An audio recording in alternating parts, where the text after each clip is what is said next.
Good. What's up, everybody? Welcome back to another episode of the Everybody Eats podcast. It's your host, Bensky Belazaire. And Ida McPhee. What's up? What's going on? What's going on? We have a really special episode for you today. We're joined here with the Brandon Mitchell from Brand Resumes. What's going on? Thank you very much for joining us.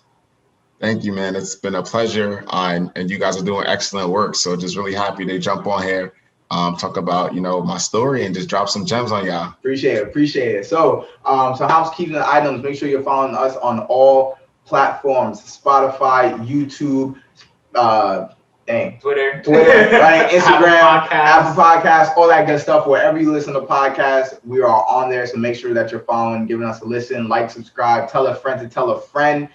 It's the best podcast on the East Coast. Let's do it. So we want to introduce our guest today, Brandon Mitchell. So I like to always tell how we met our guests. So low key, I think we might have met at the EYL event, but I don't think we didn't meet. Like we were there at the same event. It was like a couple weeks after. I think I saw like a post. I don't remember. But I was just like networking online. I think I saw a post with you on it. I reached out, we connected, had a phone call, and then we kind of realized, we were both at the EYL event.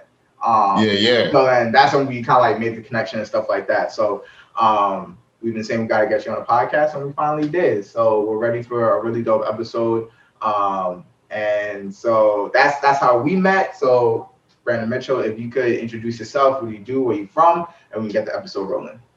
Yeah, absolutely. So what's going on, everybody? My name is Brandon Mitchell. Like Bensky said, I am a serial entrepreneur. I run a few businesses, but most notably, I run a company called BrandResumes.com. Brand Resumes is a tech-enabled career advancement startup for entry-level graduates, so anybody who just graduated from college, mid-career professionals, let's say they've been in the workforce for quite some time now, and then executives. So I work with a lot of C-suite folks, directors, VPs of this, VPs of that, in the full 9 yards. And so what we offer is almost like job search strategy. So everything from the professional resume writing, which is super important, especially in today's day and age, LinkedIn profile development, so helping them, really optimize their LinkedIn profiles, get that professional brand, interview coaching. We do some really cool stuff, apply to jobs on behalf of our job seekers, and even get them on different job boards. And so I started Brand Resumes in 2019. We're only about 17 months in, but I also own real estate. So I am a real estate investor. And then I also recently started a trucking fleet. So always keeping busy, always hustling is the name of the game. I am, one of six. So I have a ton of siblings. I'm Jamaican American, came up from a small town on Long Island called Uniondale. So shout out to UHS, shout out to everybody who's been rocking me from the island for sure. And yeah, I'm just a young tech entrepreneur trying to figure it all out and miss all these different things and just trying to see through it. It's all about the strategy to the execution. Got you. So a couple things to unpack. That's a lot. That's a lot of this to unpack. That's a couple different suitcases. Yeah. So yeah, for sure. So one of the very first things, I guess even before we talk about Brand Resume and how that started, one reason I really resonated with your work, and I think I definitely can say I look up to you, is mainly because we share a similar story. Literally grew up on Long Island, right? You're Jamaican descent, I'm from Haitian descent, even from Nigerian descent, right? Grew up on Long Island. I believe you said you went to a CUNY or a SUNY. SUNY Plattsburgh. SUNY Plattsburgh. So I went to SUNY Stony Brook, then I transferred to CUNY Queens College. Anyway, public school, New York public school. We were both involved in NABA in undergrad, right? So NABA, that's we talk about that every other episode. And after NABA, I know you told me that's when you went to the business world, right? To the banking and stuff like that. And that's damn near the same things. It's very, very, very similar upbringing, very, very similar story to what we have. So I was like, damn, there's more out there. You know what I'm saying? So that was the first thing I noticed. So I definitely look up, I look up to that, and I appreciate that, because it's it's encouraging to see other people similar to you, like-minded, coming from similar story, successful in doing their thing. So that's definitely something that that resonated with me. Similar upbringing and things like that. So I want to know, how do you you graduate, or graduate college, and how do you decide that's what you want to do, start Brand Resume, And then even those other business ventures that you're going into, like where does the idea spark from, and how do you keep yourself motivated and wanting to keep doing new things? Yeah, so for me, I mean, I feel like I've always been a hustler since the time I can remember. I started working at 14 years old.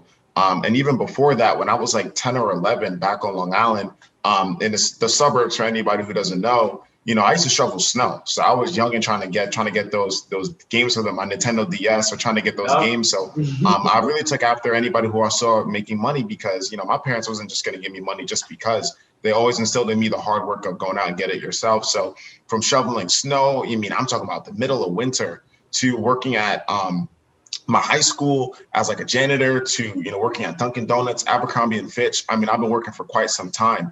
And so, I've always told my family, my uncles, like, I want to become an entrepreneur. I might want to go into finance. And so for me, it was really getting into college that really doubled down on that, because when I went to school, and I wasn't going to go to school at first, honestly, I was a class clown in high school. So, even college was like, maybe, but I was not going to do that coming from a Jamaican household. Education is extremely important. So I had to go to school, right? And when I decided to embark on the whole college journey, I was looking at all these majors, but finance really stuck out to me because I really like numbers. I like, money. I like to understand all about how the world works and just the financial sector, stocks. Always, kind of intrigued me a little bit growing up. Didn't know a lot about it because, in my network, I didn't have a lot of people who knew about that type of stuff. But I went to college on a whim, and I said, you know what? I'm going to study finance. And so when I got into the program, it was pretty cool because I essentially came in with some credits from high school. So I was already like a few semesters ahead of my time. Or not a few credits per se, because I came in with 12 credits, which I think equates to like 3 classes or so. Yeah. And so I studied finance. And if anybody knows anything about finance, it's really deep about how about how business works. Finance, accounting, it's really the underlying aspects of any big business. When you look at the Wall Street Journal, or you look at anything, they're always talking about numbers and stock indices and just different things like that. So just being a finance major in itself was really the genesis of really deep diving into business. So business minded. And when I got to school, I didn't really want to waste any time. So I got real quick to, and privy to the whole club space. For me, it was like, I'm on campus now. I'm 5 hours away from my parents, from everybody else. I could either, waste time and slack off, or I could really get straight to it. And so I've always been somebody who didn't really want to waste time. I think time is money, and time is extremely valuable. And it's not something that we get back every single second. And I think there's 86,000 seconds in a day. It's really important to leverage that and really optimize how you are spending your actual hours and in your days. And so when I was in school, I thought, well, if I want to be in business, let me start a business. And I think that's a lot of what, college students who are entrepreneur minded, studying any type of business major, you're always thinking about businesses. You grow up seeing these big companies, you grow up hearing all these different things, seeing commercials on TV, and it's all really interesting. And so I wanted to be part of that diaspora. I wanted to be part of the whole business world, but I didn't really know how. And so I really got in tune with as much as I could. And to be honest, I launched my first startup when I was a freshman, which was pretty insane. And so for me, that startup experience, although it was, in my opinion, a failure, it gave me a lot of training, almost like entrepreneurship training, right? Like your first startup, you always fail. But it gave me everything that I needed to know. And then from there, I was able to just learn more, fail more, learn more. And then over time, it just really instilled in me that if I'm going to, be successful, I'm going to definitely have to understand how this stuff works. But I started my first startup freshman year. It was a failure. And then, just kept going. And then again, the second startup came right before I graduated. So if you want, I could talk about that startup because, man, it was definitely something. Definitely want to hear that. All right. So the first startup that I did was called IdeaYet. Now, Idea as a concept was a little bit ahead of its time in my eyes, because with the whole IdeaYet, I had a concept that was like, I was like, man, I got all these ideas. Everybody got these ideas, but no one really wants to start it.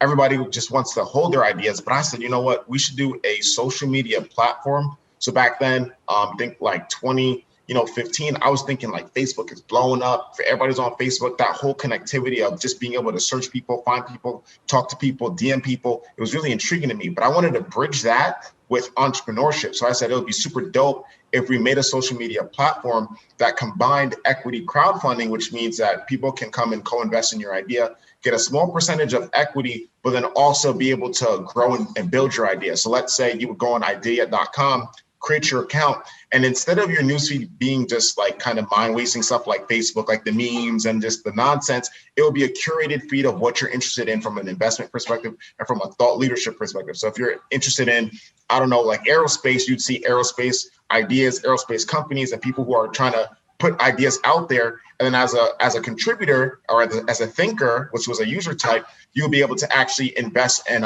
build on those ideas, and it'll bring in investors, but really just like make people smarter, but then also just push entrepreneurship. So that was the concept. It was going to be microtransactions. It was super cool. And it was a great idea. I mean, we pitched that Tech Day 2016. I got featured by like the East Meadow, which is a town in Long Island, like the whole news thing, but it didn't really take off. And I always say that it didn't take off because I didn't have the right team at that point. And I always say that the team is really important when it comes to business, because depending on how competent your team is and really executing on what they need to execute on can really determine how fast or if you even move forward. So the team just wasn't the right thing. I was trying to just get the people on campus. I was just trying to figure out who knew coding, who knew marketing, and just trying to grab people in my network. And I wish I would have went outside of my just small SUNY platform network to find actual talent that had the right skill sets. Because my mind was already like, I had like the Harvard mentality. So I was thinking like, really big. So we raised like $4,000. We built the website. I built it from scratch. I learned how to code when I was in college. And it was just an amazing experience, but it didn't really take off. And so for me, I didn't really give up. I kind of put the idea on the back burner and just went to something else. And so I went through college, but also, while I was building this whole IdeaYet brand and I was doing all this stuff like that, I realized that if I'm gonna, be in the business world, I still need to, prioritize getting a job. Like that can't, you want to do the entrepreneurship, you're still in college to get a job to actually make it when you get out. So although I'm doing all this entrepreneurship stuff, I'm also joining clubs, being connected, staying, and actually being a person on campus that people know. So it's like people knew me for so many different things. Oh, who's this guy? This freshman running around, trying to run a company, but then also the same freshman is having seniors and juniors come to him for resume help, LinkedIn help. I was like the LinkedIn connector back in the day. Like people was like, how do I create an account? What's LinkedIn? And I'm talking about juniors and seniors, and I'm a freshman. So it was all there. And then as I kind of got into the resume writing space and just helping people just for free, helping people give a straight game, because my resume was always fire. I kind of understood that there might be a market there. And that's really how the first iteration of Brand Resumes came. I was really good at this resume stuff. I had the internships that I was getting, just having a great resume, Facebook internship, interview, I didn't internship, Wells Fargo, Bank of America interviews, and it was all coming from a non-target school. And for those who are out there who don't know what a non-target school means, it means like a CUNY or SUNY school that's not like a big name Ivy League. And so typically the way that it works is you don't really get these type of internships coming from a non-target school. Unless you're paying crazy money, you have coming from a crazy network, it's really, really, really hard to break into some of these internship programs.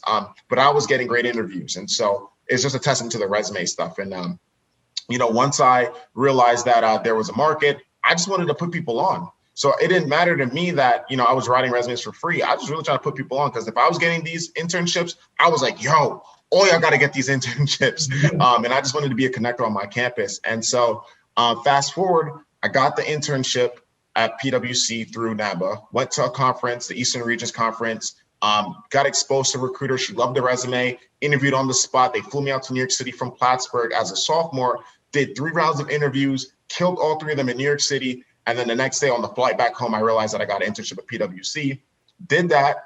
And then when I went my senior year, I realized that, I might want to work here. So I had interviewed for the full-time job at the end of the internship. So sophomore interning, right?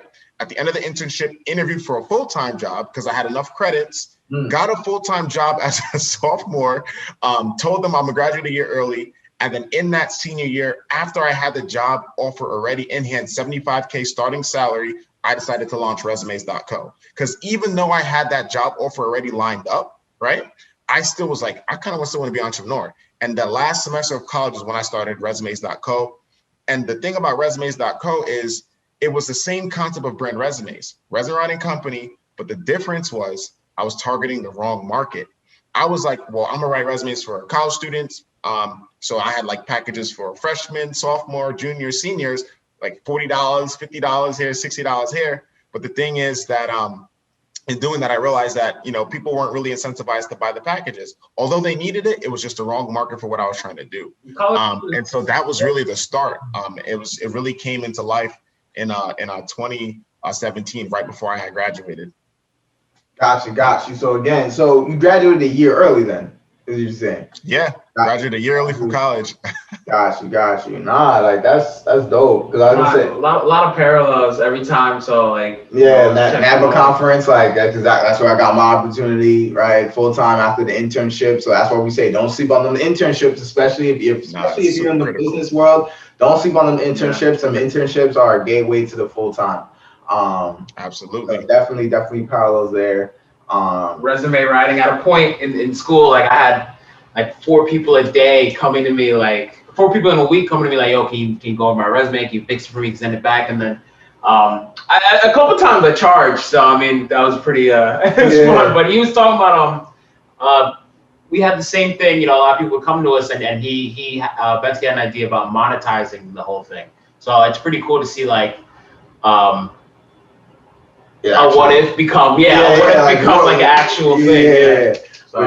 For sure. So yeah, it was dope because about senior year, I guess like our senior year, like you said, like it was to the point where people knew like me, Edom Allen. Right. People knew that like we were NABA. People knew that like we would do mock interviews and resumes and things like that. And it was just dope helping people because we had that experience. One thing, obviously a lot of it goes back to NABA. NABA gave us that experience of going to all the different workshops, conferences, pre-conference trainings of like, this is how you write a good resume. This is how you interview. This is how you do that. And when you're in NABA day in and day out for 3 years, for myself, for Alan, even was probably like 4 or so, you know what I'm saying? Like you're getting that information and like getting to obviously applying it to yourself and getting to help other people with it.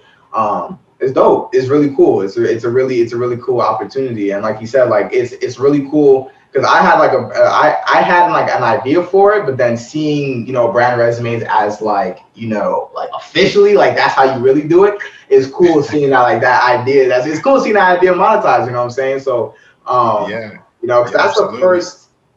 Maybe the only resume writers I heard were like the ones they have on campus. You know what I'm saying? Like the ones you have in like your career office and like. Yeah, and they're not making money doing that. There are oftentimes, bro, I would correct resumes that the campus writer approved. All the time.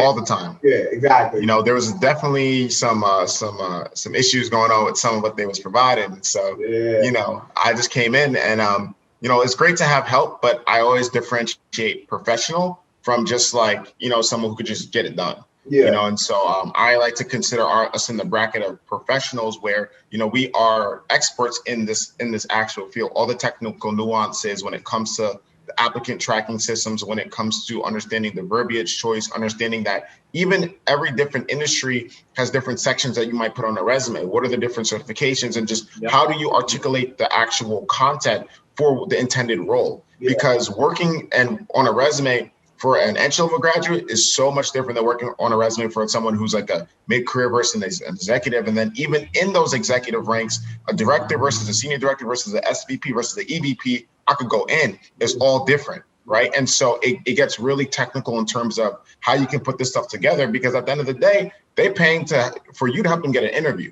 And so you need to be able to articulate their value. So yeah, the resume thing is definitely insane. Because a lot of people sleep on it, or they just help people and don't know that this is an actual thriving industry, $50 billion industry. And typically, during recessions, unfortunately, this pandemic, resume writers typically do a lot better because people are losing jobs. And so it's one of those industries that I couldn't have predicted that I would be, pioneering a company and that would be in the highest peak during, unfortunately, a season where people would be getting unemployed and furloughed and all those things like that.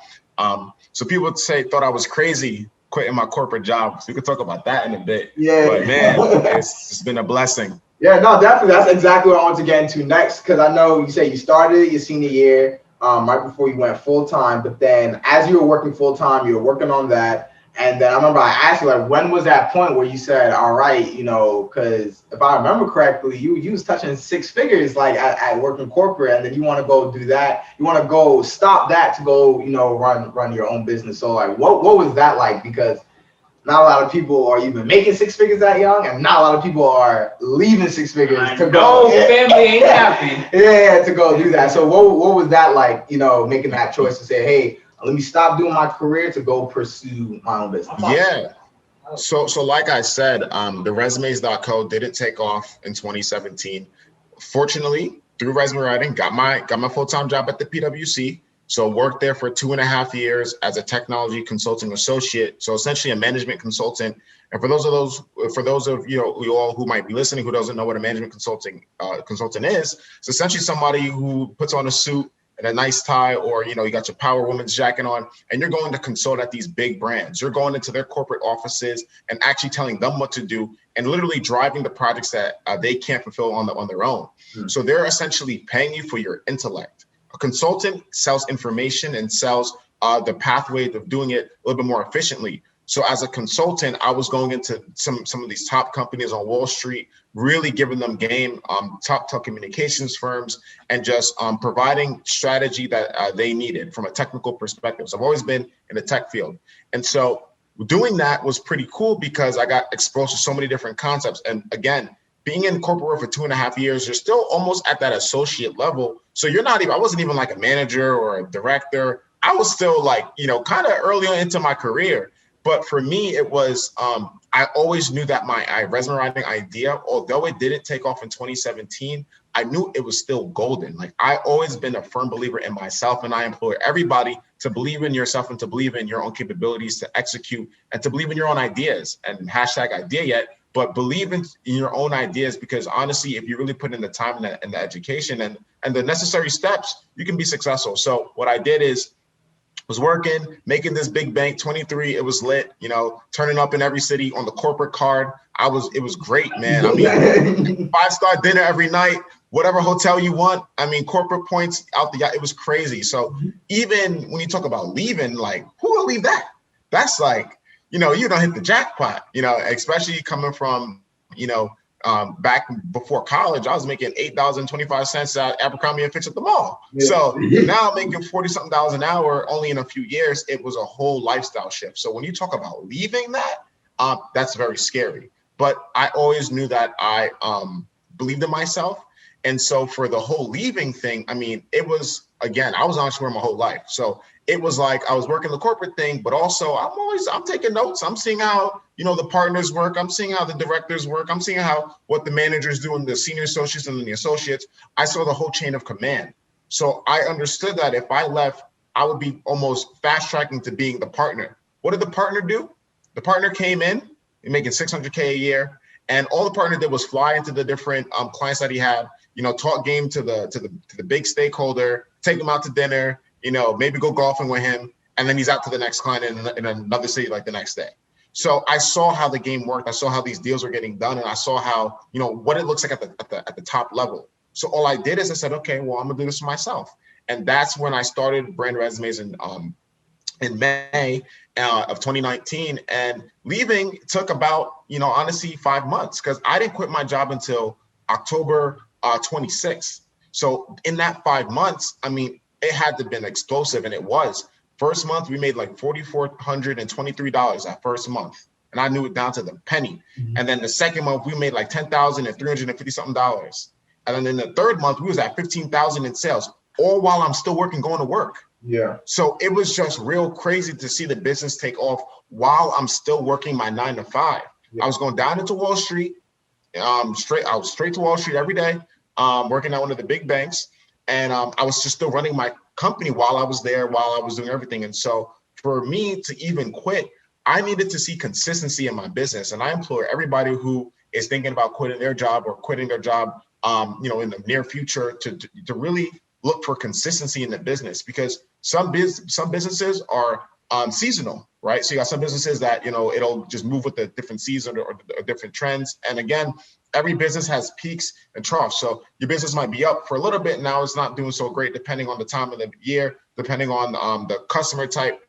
But for me, I wanted to see if this business was really going to be successful over, quite some time. And once I realized that, and it was 6 months, 5 months, and we were still making the same money, and the numbers and it was just going like this, I said, all right, I'm gonna have to get up out of here. And once I decided to quit, I saved some money. So I saved up $50,000.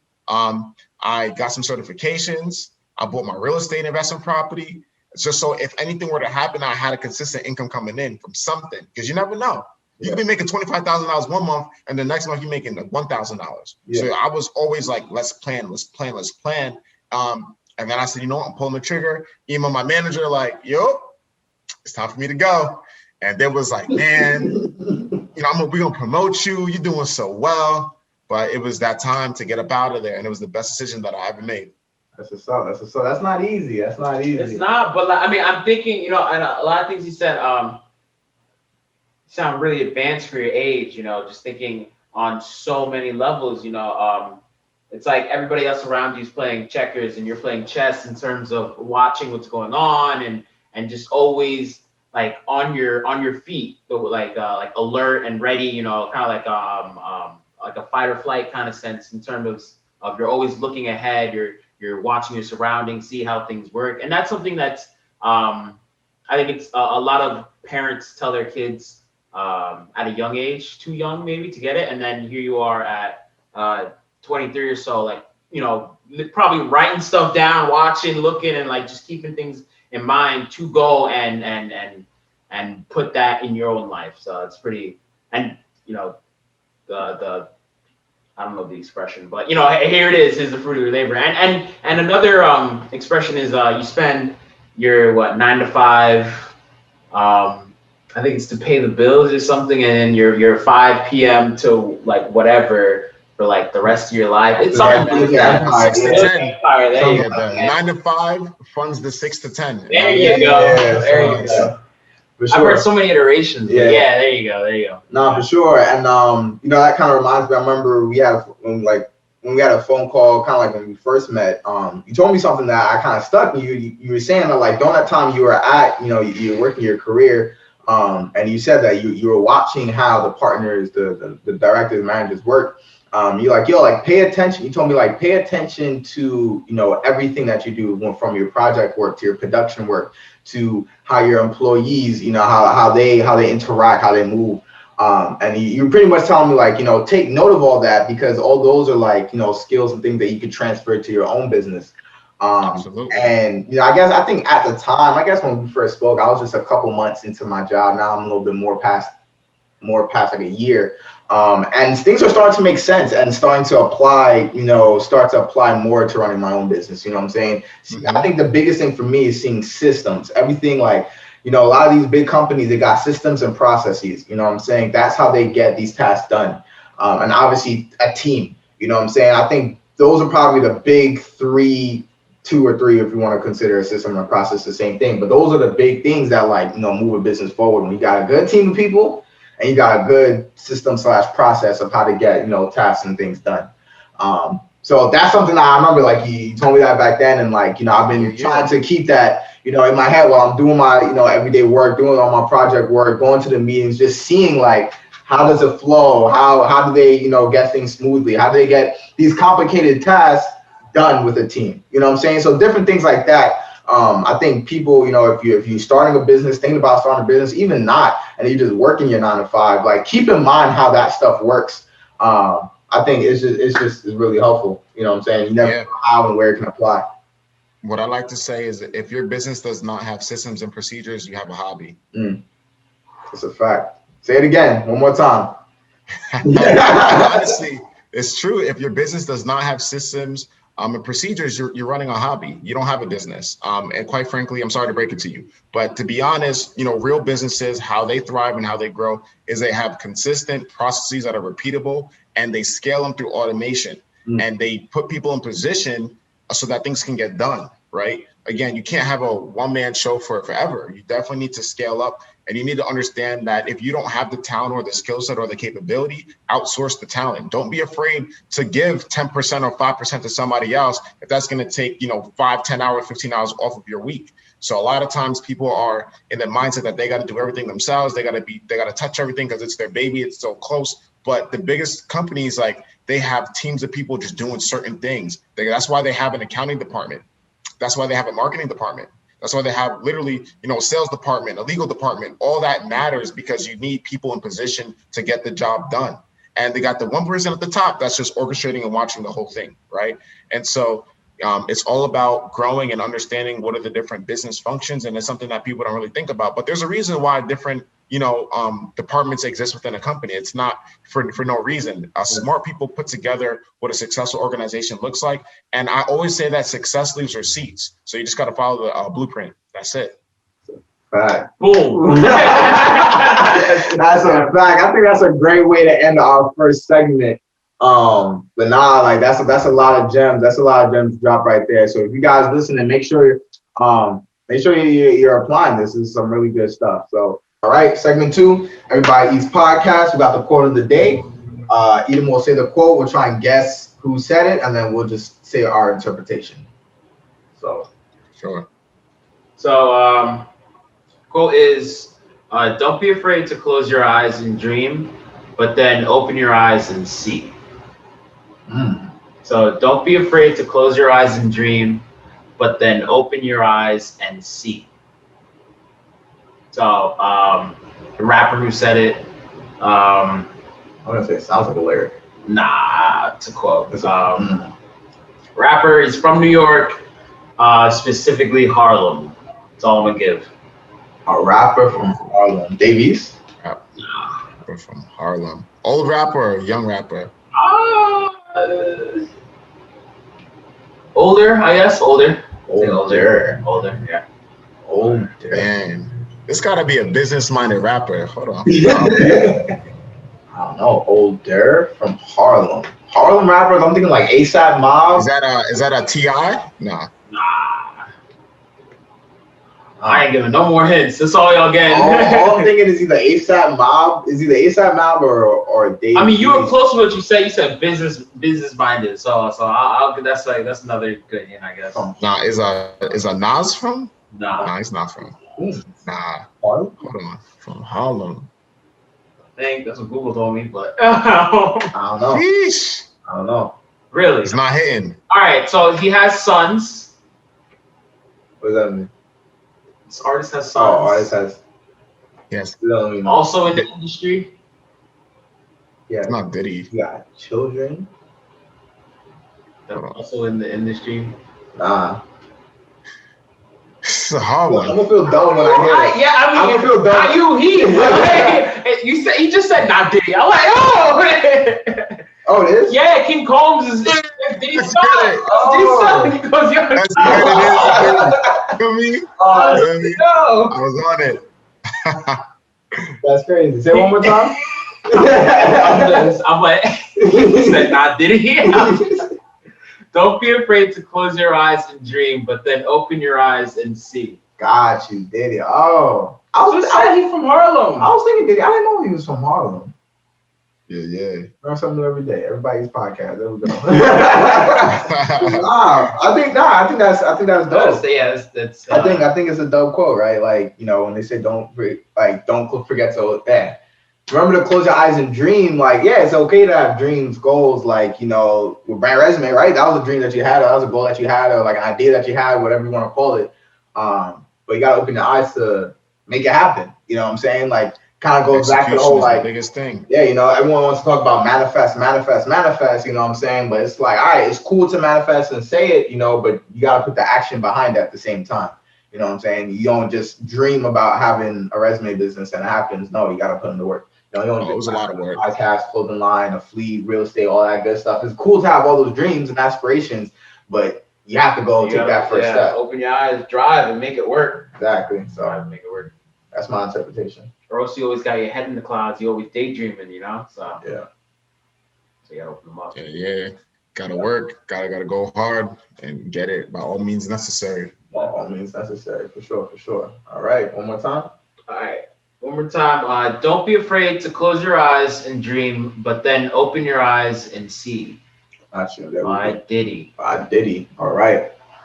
On that note, let's go to our final segment of today's episode. So there are a couple points I want to go over. In terms of the job market, professional job market, right? There are a lot of concerns of, first, we just briefly off camera, whatever, we just went over the Jobs Act where, federal jobs and even just in general, a lot of, private sector jobs are not requiring a bachelor's degree as much. Then you also hear, a lot of manufacturing jobs are going away because of automation. And even just even in fintech, what I'm saying, and a lot of beginning these AI, a lot of these jobs are going away, going to computers. So I'm curious, how does that affect the resume business? Has it, or / how does it? Yeah, in terms of technology, I'm going to say this: software is eating the world. And that's a famous quote from A16Z, which is one of the biggest, venture capital firms in Silicon Valley, right? And I say that to say is that technology and software has been by far one of the best investments that anybody can bet on, where people have seen 100x, 1,000x returns on investment. So when it comes to AI and technology, right, we're just going to get smarter. They're going to get smarter. And people are going to continuously build that, because you got to understand that the cost of human capital, labor, right, is expensive. It's very expensive to pay people to do the job. You got to worry about them, taking off and having kids and, calling out sick. Robots don't call out sick at all. Robots are going to follow a set of procedures and they're going to execute on it flawlessly, because that's what they're programmed to do. And so when it comes to the actual resume business, I think that by allowing, and I'll take a step back, when it comes to looking at the Jobs Act and just the reluctance where people don't need as many degrees and stuff like that, the skills are still going to be important. So it's going to be important to be able to write the code. It's going to be very important to be able to know how to do certain tasks that can't be automated. But I think that people are going to realize that, they don't need a degree. They just need to go ahead and go get the skills. So I think there's going to be a proliferation, if there's not already, in e-learning. E-learning as an industry is 200 billion right now in its infancy. And the overall education space is over, a few trillion, education globally. And so I think that people are going to get smarter, and especially resume writers, the way that we're adapting to it is that we're seeing a lot more resumes that we're writing in the tech space. People who's getting jobs right now, right? Let's talk about it. People in tech, people in healthcare, people in telecommunications. So you got your Zooms, your Microsoft Teams, your Slacks, right? Communication tools are thriving right now. Healthcare hospitals are doing great. So it just depends on the type of industries. And so where I said that we should expect to see more clients in that space, more enterprise SaaS companies, which means that we're writing more resumes for those type of companies. And so I think there's just going to be a shift in the type of roles and resumes that we're working on. But I don't think that we're going to be able to replace a resume writer anytime soon, because the human element is important. Now, don't get me wrong. There are resume builder tools where you could pay like $3 a month and then they'll upgrade on you to like $30 a month before you know it. But those type of tools, it doesn't have the actual human element. And the crazy thing is, at Brand Resumes, part of our slogan is real humans, real results, because I think it's very important to have someone who understands your industry actually writing your resume and really deep diving into the content and taking it apart. Like a robot cannot replace that human element and that fact of understanding and being and having real experience. But in terms of just automating that, the creation of a document, there's tools that have been out to do that for quite some time. But I think that it's really important to understand that where we're going as an economy and as a country is that tech is going to continuously be just smarter and more relevant. So you can either get with the times. I think that we're going to see a lot more people start to infuse tech into the work that they do. That's why you have industries popping up like fintech, like ed tech, right? Med tech, all these different whatever tech, because it's going to be here. So we write a lot of roles in the tech space, and I think that that's going to be an industry that does not slow down at all. And we're even bracing for that type of type of push towards technology. Something that we're working on as an internal project that we're actually launching relatively soon is we're building our own tech platform that's going to eventually have AI and machine learning built in to where it almost acts as a infrastructure as a service. So a platform that all resume writers can actually use to manage their entire business operations. And so it'll almost allow anybody to build an amazing business and manage it more efficiently. Dashboards, analytics, tracking, easier order flow. And sooner or later, we're going to build in some components to where it'll assist people as they're writing resumes. Not replace the human, but assist the human. So let's say you're about to write a resume for, a marketing professional. And as soon as you open up and said, okay, I'm about to write this resume, you could select the drop down. It'll be like, all right, well, here are some suggested bullet points. Here are some suggested summaries. Here are some job descriptions to look at. And here are some suggested follow-up questions. So that will help the process. And I think that that's where we're trying to build technology to really be in place of this curve, because you guys are so right.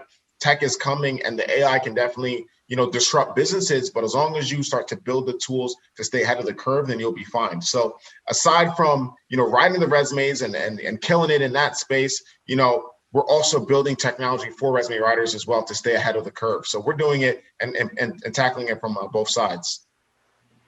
I feel like tech this whole time has been a slow knife in a sense that in the job space for humans. We knew it's been coming for a long time, and it's always been a thing. But especially now with COVID, it's kind of, I'm sure, helps sped that process up. And, to your point about e-learning and coding, one of my friends is always telling me, you got to learn coding, Java, Python, and all these programs.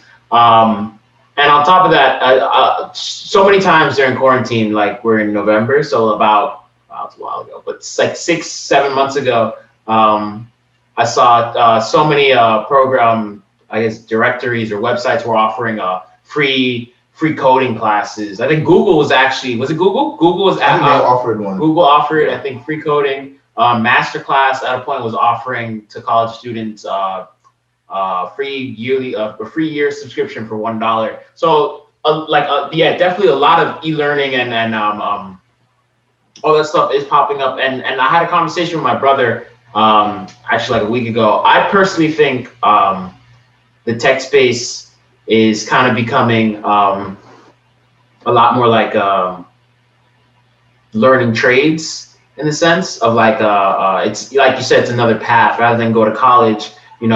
Some people go to trade school, to become an electrician, plumber, carpenter, and those are jobs, again, we're gonna always need, of course. For the most part, for the most part. Yeah. But I think tech coding is the same thing, just like you said. Machines execute everything flawlessly, but if there's something wrong, who's the guy to fix that? The guy or girl to fix that. And there's a lot of coding boot camps and training programs like that popping up, where instead of you spending $40,000 to go get a whole nother bachelor's degree in some nonsense, you can pay $12,000, and it's gonna be a 9-month intensive program that actually teaches you real skills, real case studies, real capstone projects, and by the end of the actual boot camp, you're already job ready. You're not, 4 years into a program, now you're lost. How many people graduate from college and don't know what they want to do? Let's talk about it. Yeah. So I think that it's really important to understand that you got to be in a position for the future. You can't just think about today. You got to be thinking about 5 years, 10 years, 15 years from now, where we're so stuck in the now that we're not planning for the then. You know what I'm saying? And I think that that's where people got to really get their mindsets right. Mind right, money right. Shout out Ash Cash. You know what I'm saying? That's really where you got to be at, and really put yourself into the mindset of the future. Because again, you could live your whole life, your life could just flash by. Before you know it, you're already 55, 60 years old. Life is already done. So while we're here on this earth and while we're capable, while we're young, it's important to really go hard and just try and future-proof yourself. You know what I'm saying? And just do everything that you can to just be ahead of the curve. So yeah, it's gonna keep blowing up because it's not slowing down. No, that's a fact. We like we were saying, like trades, like in the future, what I'm saying, like it, coding is a trade, what I'm saying, it's a skill, whatever you want to call it, if you don't want to call it a trade, but it's essentially the same thing where, again, you just need to know, if you're nice at it, it doesn't matter if you went to, Queens College, it doesn't matter if you went to Vanderbilt, it don't matter what, like as long as you're nice and you can get it done. So I think that's beautiful. And again, like back to, e-learning and stuff like that. COVID sped it up, what I'm saying? With work, everything is, e-learning, online classes. Like regular businesses. I think of EYL and they have their, EYL University, you know what I'm saying? That online. Shout out EYL. You know what I'm saying? Patreon and like those type, tying in Patreon with like, your online subscription or like online school, things like that. I think that space, it's proving at this point, you know what I'm saying, to be successful. You know what I'm saying? And like that's only going to continue that online course learning and stuff like that. And again, yeah, I think like Edom said, it was and I think that we're gonna see a large shift if COVID didn't already accelerate this towards remote working and towards remote jobs. And that's why I push people to become, resume writers. I push people to do jobs that doesn't require them to even have to go into an office, right? Virtual assisting, marketing, all that stuff like that can be done literally from the comfort of your home. You just gotta have a laptop and some Wi-Fi and what's up? Yeah. So I think that that's really where we're going. Distributed teams, distributed learning, because people woke up and was like, wait, I'm not commuting. So now what? So it's just really about, figuring out ways in which you can join this whole side of the coin, because this is where we're going. And I also am a firm believer. And again, I think everybody should have a job, but everybody should also have a side hustle as well. Mm-hmm. So those are the things that I talk about, because, people woke up and lost their jobs and then now what? Yeah. But if you had a side hustle, you wasn't gonna be in that position. Now was you? Yeah. So I think it's this whole year in a nutshell really showed a lot, and I think smart people will see this and then move accordingly, right? And that's where you want to be. You don't want to play yourself. You don't want to play yourself. Don't play yourself. Okay. That kind of like, before I go to the last, the next topic, this kind of just reminds me of like, I watch a lot of Gary Vee videos and stuff like that, and he's always kind of talking about kind of like predicting the future. And I kind of saw, he always talks about predicting the future, and I saw a video today where someone said, usually our greatest ideas are in our daily routine, where something that we're doing every single day, we don't even realize where, it could be like a great idea. So I kind of say that to say this in the sense of, Gary Vee always talks about like, the next best thing. A lot of times we'll see it, for example, like a Facebook or like a TikTok, a lot of these apps, for example, he talks mainly in terms of apps. A lot of times we kind of see it today and we kind of can tell that's going to blow up, but we don't take action. You know what I'm saying? So kind of like, when you're saying predicting for the future, Gary Vee was like, TikTok, when TikTok first came out, a lot of people heard of it. And we kind of had an idea that this might kind of blow up because it's an app. But like, a lot of people kind of just shied away and be like, nothing. And now look at it. Like, look how many stars, are now on TikTok, stars getting endorsements, getting deals and things like that. So I think when it comes to like this industry and life, a lot of us kind of see that too, where we kind of see the future a little bit, but sometimes we kind of want to deny ourselves and be like, that's going to take forever. That's not going to really work out. Right. And not until it kind of comes here and it's like, oh, everything's online or everything's this, that. You know what I'm saying? And now it was part of your reality. And it's like, oh, I should have been working on this, a couple months ago when I first saw it. You know what I'm saying? So I think that's something that, even myself, but I think that's a lot of things that we kind of, as people, we kind of see, maybe we take advantage or take for granted that like technology is moving so fast. Sometimes we can see where it's going, but we just don't take action for it, takes action about it. So just got to be on your toes. You know what I'm saying? Like you said, not too busy so much planning about today. Like when you see the next thing happening, when you see the next trend, when you see the next trend happening and the next thing to happen, you have to keep your mind on it and be like, okay, where can this lead? What kind of industries is going to impact? Can I benefit from it? And all that. So that concludes that. So the next thing I want to talk about, kind of mentioned this in the first segment, was team building. So I want to get on this topic for a little bit. How do you, like, we kind of know the importance of building a team. How exactly do you do that though, right? And from a small business perspective, so if you can use your example from Brand Resume, how do you find the talent? How do you get them to join the team? How do you get them to stay? Mm-hmm. Right? I think those are the big things about building a team, right? You need to find them, right? And after you find them, you gotta be like, yo, join. And then you gotta make sure they stay, because you don't want high turnover, right? You don't want them here for 2 days and then dip. So how did you do that? / like, what's some advice you can give on that? For sure. I'll go back to the quote that I said earlier: success leaves receipts, just follow the blueprint. So when I got started, I looked at all the top companies in my space.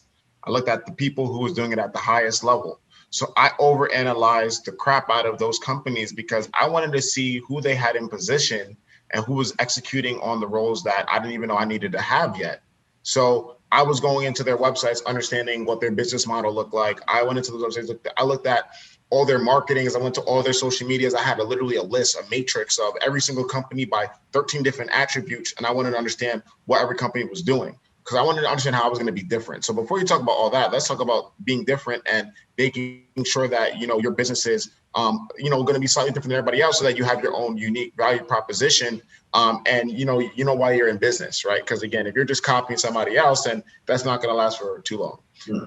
So after I did that, I understood, okay, these companies have these writers, and then they have, these developers. I saw that some of them had like a writer who did, quality control there. So they had like a senior writer. So they had like intern writers. I saw that they had all these different pieces in the equation. I was like, all right, cool. Oh, they got a director of sales too? What does that person do? Oh, they got this partnerships manager. I wonder what she does. And so I started to look at, and even if you go on LinkedIn, just go to their company page, you can see all their roles. Big company, small company, medium-sized company. So do your research first.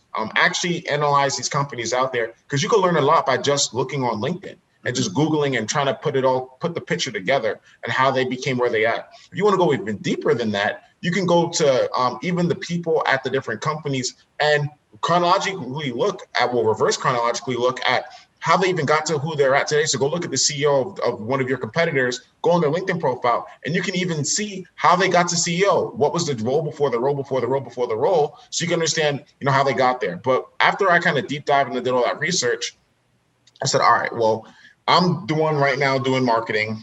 I'm doing writing the resumes. I'm the one trying to work on the tech. I'm the one trying to find people. I said, there's no way that I could do everything by myself and scale my business. At that time, I was probably making like $6,000 on the side, but I knew I wanted to be a big multi-billion-dollar business. So for me to do that, I had to find the right people. Now, that's one of the hardest questions, is where are you going to find the talent? Because guess what? Like I said before, human capital is very expensive. So hiring humans, oh man, 1099, W-2, woo, that's a big fee. I pay like 4 taxes on my internal employees, but they're there for a reason, right? Because you hire internal employees, they really build and they really buy into your brand and into your vision. So, they're going to be there for the long term rather than just a contractor that just might be there for the short term, right? So for me, it was understanding who I needed to hire. I needed to get more people on the team to write resumes. I needed to get more people on the team to take sales calls. I needed to get more people on the team to do marketing. So I started to outsource. I went to Upwork.com, one of my favorite resources for finding talent.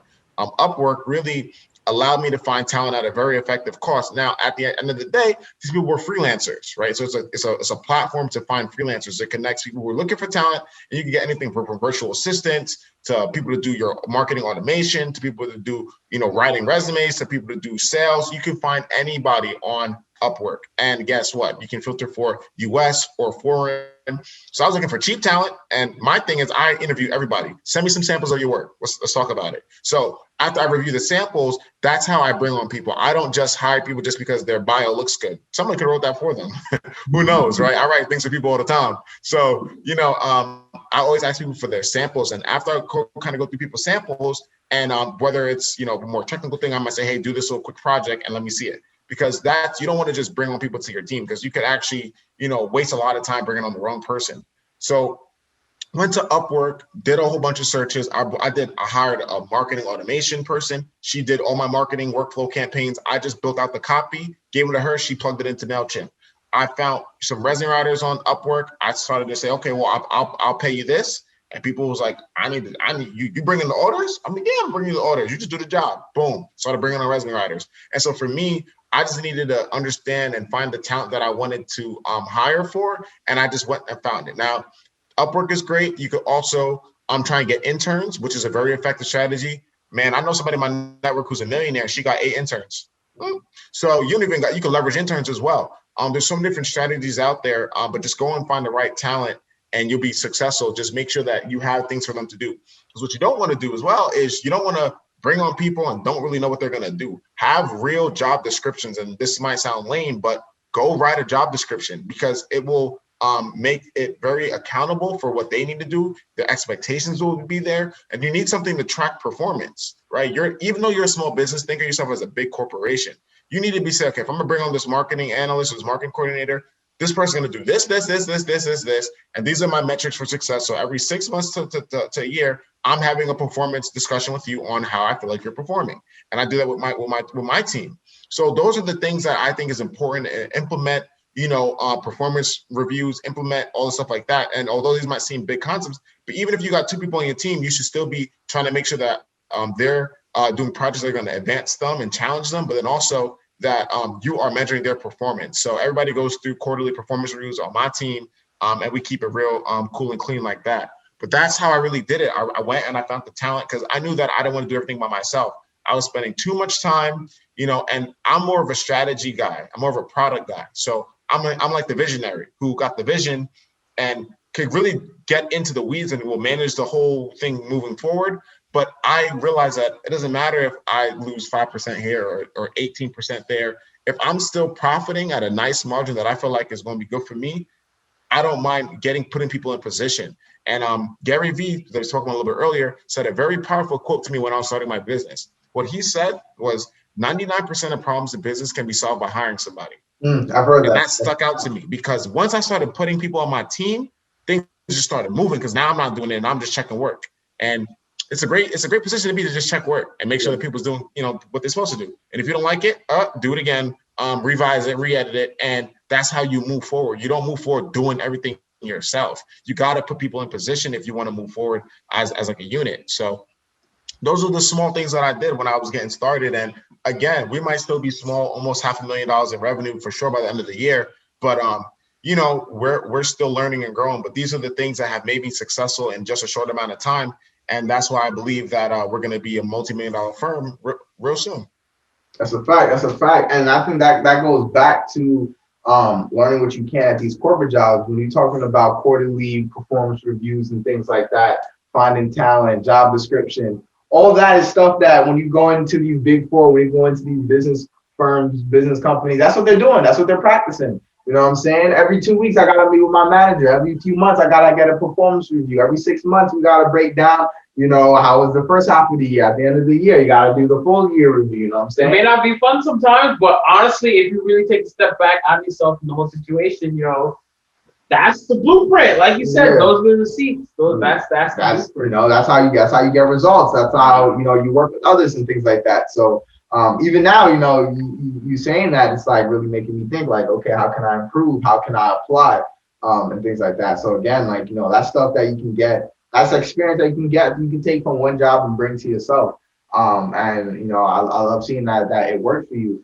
You mentioned Upwork, going there to find talent. I'm assuming, is it similar to like Fiverr? Because I've used Fiverr like once or twice. Very, very similar, but Upwork is better for higher quality talent. Got you. Hey, noted. Putting that right now. But for sure, I think that's that's some gems. You know what I'm saying, for people starting that small business.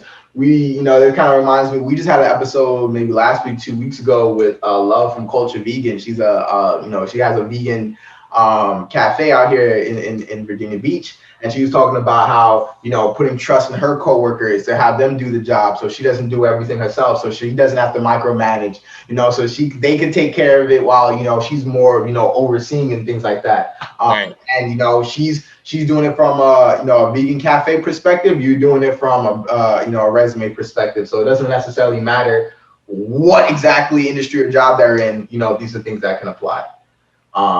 Absolutely. Yeah, man. So one last thing, we like to ask our guests, what are their conceited goals? So you personally, either for yourself or for your business, right? What is one goal that you personally want to achieve, and not grow the business because everyone says that? So if you can have one specific, maybe selfish goal that you want to say, I want to do for yourself, or you want to see for your company, what would it be? I personally want to train the next generation of resume writers.